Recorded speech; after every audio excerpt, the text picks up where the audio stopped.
Oke, selamat pagi.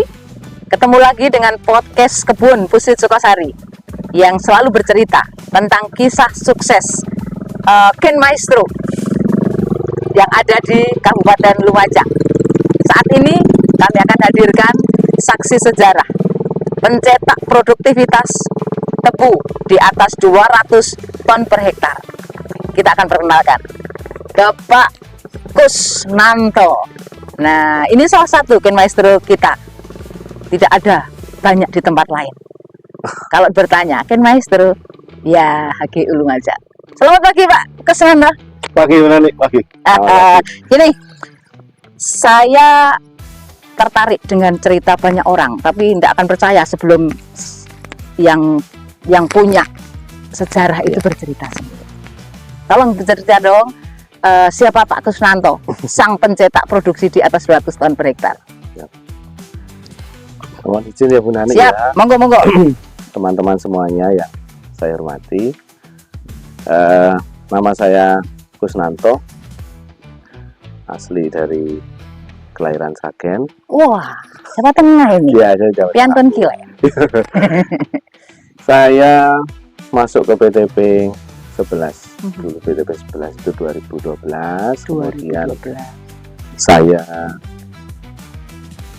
ditugaskan di pabrik gula Kanigoro. Oh, pertama di Kanigoro? Pabrik gula Kanigoro itu sampai tahun 2015.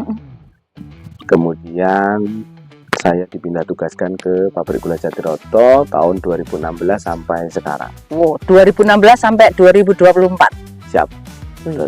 Berapa tahun? 8 tahun. Di Blimbing itu, di Afdeling Blimbing saya 6 blimbing. Oke, sebelum bercerita tentang pekerjaan, satu saya ingin tahu, keluarga, support keluarga terkait dengan pekerjaan. Cerita Pak.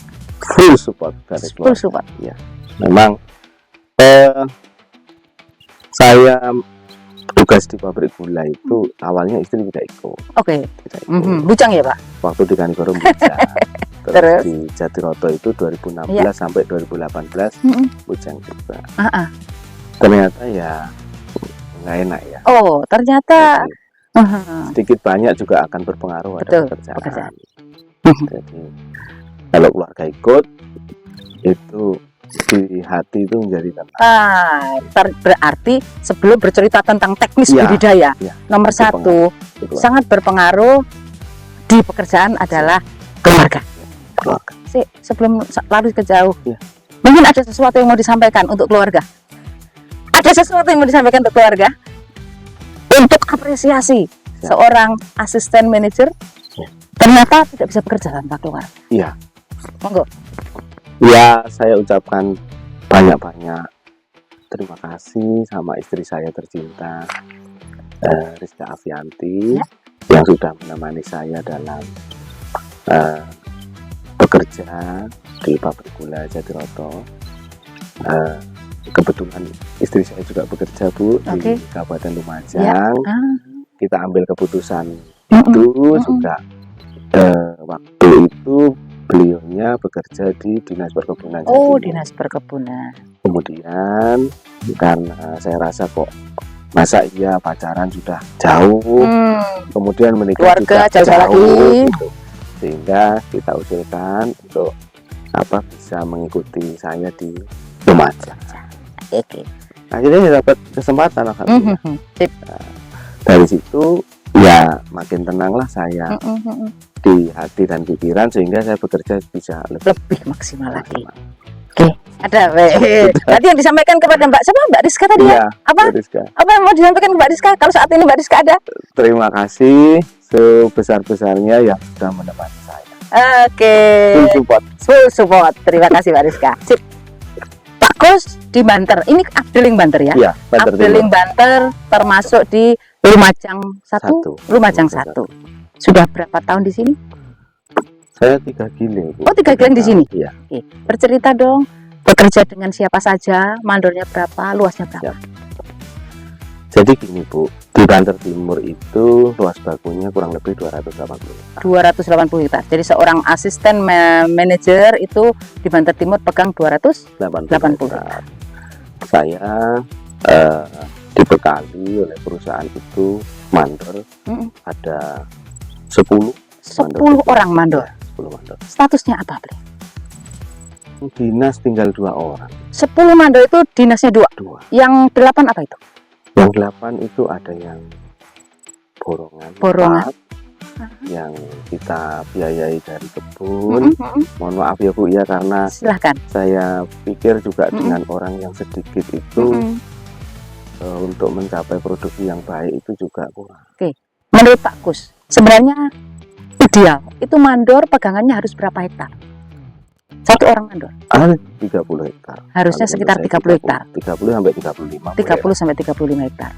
Oke. Artinya ketika 280 dipegang oleh 10 mandor cukup sebenarnya ya? Cukup. Oke. Prestasi Anda sampai dengan sekarang maksimal berapa? Kalau tadi kan Ken Maestro nih, masa RP bercerita di bawah 100 ya, berapa yang pernah dicapai? Tahun ini alhamdulillah kita di angka 210 ton. Wow, benar. Berarti tidak salah kalau saya tadi datang. Oh, ini kan Ken Maestro, benar. 210 ton per hektar. Siap. Bercerita. Itu sudah tercapai tahun ini atau sudah berkali-kali? Tahun ini. Tahun ini. Karena dukungan penuh dari Pak Manajer dan Pak Askep juga untuk memberikan motivasi yang lebih kepada Pak Asmen, Pak Asisten sama Pak Mandor itu supaya bisa produksi yang tinggi. Jadi kita harus menunjukkan bahwa Jatiroto ini memang potensinya ada. Betul. Nah, ini kita buktikan kemarin. Alhamdulillah satu kebun. Tahun depan insya Allah bisa 3 kebun. Jadi tahun kemarin masa tanam 2023-2024 baru 1 kebun yang bisa di atas 200. Tahun depan lebih banyak lagi. Oke. Siap. Oke. Jadi kesuksesan itu saya pikir pasti ada kuncinya ya. Iya. Oh. Terima kasih Pak Soleh. Terima kasih ya Pak. Oke. Boleh saya minum ya Pak ya? Oke, terima kasih. Kembali lagi ke kesuksesan Pak Kus terkait dengan pencapaian produktivitas di atas 200. Karena pasti tidak mungkin itu tidak beralasan. Pasti ada sesuatu yang dilakukan Pak. Ceritakan Pak. Jadi saya cerita yang di atas 200 ya. Jadi memang kita kebun itu disiapkan betul Bu. Memang kita tanam itu di bulan 5. Jadi bulan tanam yang kunci pertama bulan tanam. Bulan 5 itu yang bisa tercapai 200 itu. Iya. Karena panjang umurnya kan juga akan betul. Bulan 5 ditanam, tebangnya bulan berapa tuh? Kita tebang kemarin bulan 6. Berarti umur 13. Umur 13 bulan. Masih bulan. Oke, bulan tanam. Jadi kita usahakan atau pengolahan tanah itu pun juga harus awal. Apa bisa saya katakan kunci keduanya adalah mekanisasi? Ya, pengolahan tanah. Mungkin kalau dulu ceritanya pabrik gula pasti pakai semplong. Tapi kan sekarang Renoso itu kan? Ya, Renoso. Tapi kan sekarang sudah jarang. Karena perkembangan zaman, tenaga kerja kurang, akhirnya mekanisasi. Kebun-kebun yang bro, alang-alang ya, itu biasanya banyak alang-alang. Ya sama Pak Mandor itu seperti itu. Supaya apa? Pengolahan tanahnya juga maksimal. Baik. Jadi kunci pertama adalah bulan tanam. Kunci kedua? Kunci kedua ya tanam harus cepat. Kecepatan tanam serentak.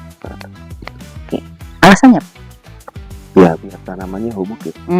Jadi tumbuhnya. Kebetulan yang kita tanam kemarin itu polanya itu mengikuti pola Renoso. Jadi leng pendek 8 meter. Masih. Karena lokasinya berdekatan dengan sungai. Kalau leng pendek berarti itu manual mekanisasi. Ya. Jadi bukaannya dengan mekanisasi. Kultivasinya pakai manual. Tidak bisa kalau dengan semuanya full mekanisasi. Kalau melihat situasi sekarang, kita itu tantangan di perkebunan tebu itu kan bekerja manual sudah jarang. Nah, berarti menuntut menuju ke sana ya. Menuntut ke sana. Walaupun memang tidak mudah untuk merubah Ya, budaya. ya, itu juga harus semua orang juga merubah mindset itu. Oke. Jadi nanti kita coba. Ini yang belakang kita ini kebetulan berat juga. Oh ini Tapi berat. ini lem panjang. Oh ini yang panjang. Ini yang Full mekanisasi. full mekanisasi. Kita tunggu. Kita tunggu. Tahun depan Iya. saya akan tagih Ya, bagus. betul. Ya, siapa tahu menjadi 250. Alhamdulillah. Amin. Tadi udah bercerita terkait dengan 2 kunci sukses. Kunci ketiga apa sekarang, Pak? Selain tanamnya juga cepat supaya dapat homogen, itu ya bibitnya harus yang bibit yang bagus. Benih unggul. Benih unggul. benih Oke. unggul. Yang benar-benar dari kebun bibit. Ya, dari Kemarin bibit. pakai varietas apa, Pak? Kita Yang bisa 200 itu? saya kebetulan pakai BL. Oh, Bulu BL. lawang. Bulu lawang. Bulu lawang. Ya. BL bulu lawang. Keunggulannya apa kalau BL itu, Pak? Keunggulannya dia anak-anak. Jadi untuk memperoleh atau peluang untuk mencapai kelengkapan tanaman itu sangat Lebih mendukung. banyak, lebih ya, banyak. karena anaknya banyak. Kemudian nanti kan harapannya kita kan tidak setiap tahun harus tanam. Karena itu modal Nanti, ya. ya. Jadi nanti kita mencari labanya kan juga di kebun-kebun Perasan, ratun. ratun. Sampai ratun berapa, Pak Kus di sini? Di sini bisa sampai ratun 3, ratun 4 bisa. Wah, artinya satu tanam itu modal benih itu untuk Iya, 4 tahun ke 4 depan. musim depan. Oke, itu kunci yang ketiga. Kunci yang keempat, Pak. Kunci yang keempat, kalau saya itu di air, Bu. Air. Karena gini, tebu itu kan fasenya kan berkecambah, kemudian membuat anakan, kemudian fase pemanjangan badan, Betul. kemudian kemasakan, baru kematian. Nah, fase pemanjangan batang ini rentangnya panjang. Betul. Bisa 5 sampai 6 6 bulan. bulan. Ini kan batang tebu itu kan nira itu kan ya isinya ya Air air tebu. betul. Lah air itu kan berarti dari dari air. pengair. Coba kalau kita pas musim kemarau atau kita ada El Nino seperti kemarin itu tahun lalu, ya tubuh kita kalau nggak bisa mengairi, akhirnya ya batangnya kecil, airnya sedikit. Sedikit. Gitu. Jadi menurut saya juga Kemudian air ya. Ya. Sumber air di sini apa, Pak? kebetulan yang kemarin 200 itu dekat dengan dam Oh. dam Banter. Oke, Jadi dari air pengairan ya. air Air pengairan. pengairan. Bukan sumur pantai, bukan. Bukan. Dari air pengairan. Tapi bukan berarti sumur pantai itu terus nggak bisa. Nggak juga. Buktinya teman-teman kita yang lain yang saya tahu itu waktu itu Dawan Pak Nano itu ya membuktikan itu ya dengan sumur. Pakai air pantai pun bisa gitu ya. Oke. Yang penting kehadiran air sangat dibutuhkan Ya, setiap kehadiran fase itu. fase itu.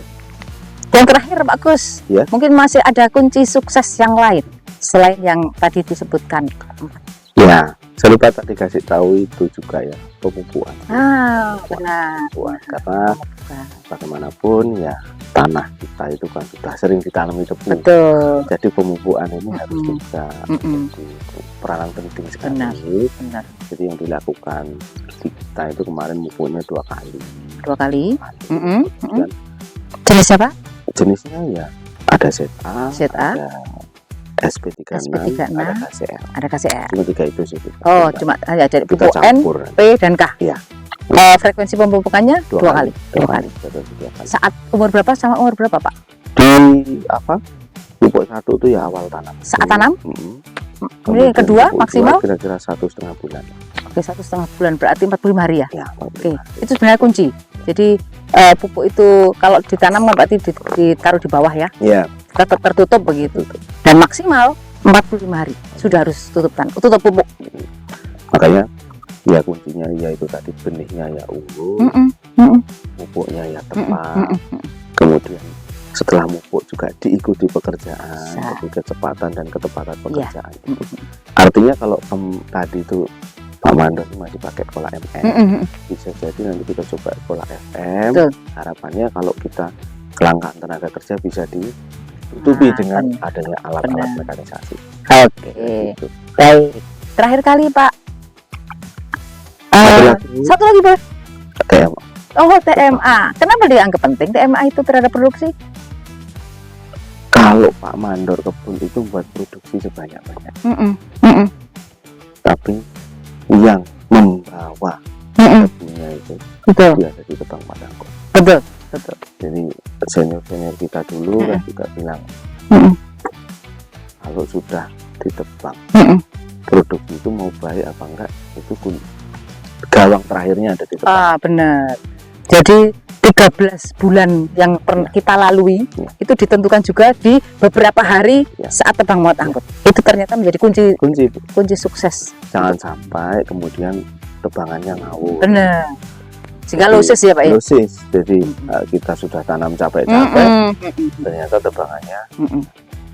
Ibaratnya Pak Mandor Kebun dan Mandor Tebang itu seperti dua kaki. Benar. Yang satu kanan, yang satu kiri. Harus. Kalau ini tidak berjalan beriringan, timpang. kalau pengen maju mesti yang satu dulu, satu langkah. Nggak bisa maju gini juga. Tapi kalau satu ini sakit juga, kalau tebunya jelek mau nebang apa? Ya. Kalau tebunya baik, tebangannya jelek, sama saja. Sama aja. Gitu. Ini juga TMA juga menentukan untuk keberlanjutan kebun tersebut. Kalau misalnya mau diratun, itu kan tergantung TMA-nya juga. Benar. Kalau losisnya banyak, pekerjaan ratunnya menjadi sulit juga. Benar. Orang tanaman itu kakinya ada di dua masa. Masa ini sama masa yang 1 tahun kedua. Jadi semua harus berjalan. Oke Pak Kus, terima kasih. Pengalaman yang begitu berharga akan menjadi pelajaran. Learning point hari ini akan dinikmati oleh banyak orang. Mudah-mudahan ke depan dari 1 kebun menjadi 3 kebun, 5 kebun, bahkan semua kebun menjadi kebun jagung. Oke, hari ini, pagi ini kita bahkan punya kesempatan istimewa bertemu dengan pencetak produksi. Kalau produksi itu bukan hanya Pak Sindur sebenarnya, bahkan ini ujung tombaknya. Jadi dia adalah Pak Mandor Kebun. Bahkan kita hadir di tengah-tengah kita Mandor Kebun yang kebunnya tadi diceritakan Pak Sindur produktivitas di atas 200 ton per hektar. 200 berapa Pak tadi? 210 ton per hektar tebu. Nah, ini namanya Pak Yasin. Cerita Pak Yasin, wah, sudah menjadi mandor yang mencetak produktivitas tinggi. Nanti akan diikuti sama mandor yang lain tahun depan ya Pak. Nah, oke Pak Yasin, Anda sudah bisa memproduksi tebu 200 ton per hektar, bahkan 210. Ada kendalanya enggak? Kendalanya di pengolahan tanah aja. Pengolahan tanah? Iya. Pak Yasin mengolah tanahnya pakai mekanisasi kan? Iya. Kendalanya di mana? Di pemburuan tanahnya kurang. Masih berongkal. Masih berongkal. Apa yang dilakukan saat mekanisasi apa saja?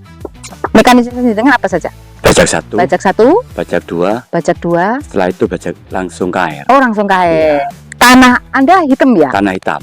Oh, tanahnya tanah berat. Jadi kalau tanah berat sebenarnya kurang dengan pekerjaan itu. Iya, kurang. Pak Kus mungkin bisa menjelaskan?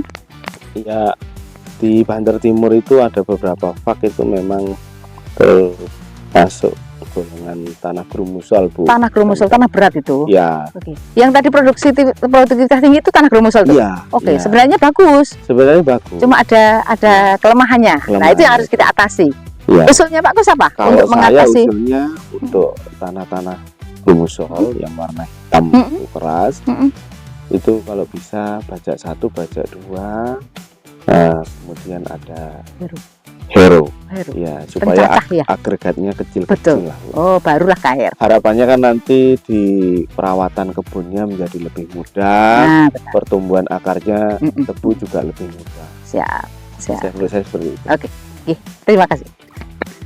Ada lagi yang mau menyampaikan kendalanya? Cukup. Pak Gus, terakhir yel untuk Banter Timur bersama. Ayo, 200 ton per hektar, siap. Ngono misalnya, ayo bersama-sama ya. Ayo, bareng-bareng. Banter Timur, juara. Jalan-jalan ke kampung metro, tapi harus bawa 1 peleton. Jangan ngaku kamu maestro kalau produksimu hanya di bawah 100 ton. Ingin menjadi Ken Maestro yang sesungguhnya? Tunggu episode berikutnya hanya di Podbun, podcast kebun Puslit Sukosari, inspirasi insan agroindustri untuk mendukung akselerasi swasembada gula Indonesia.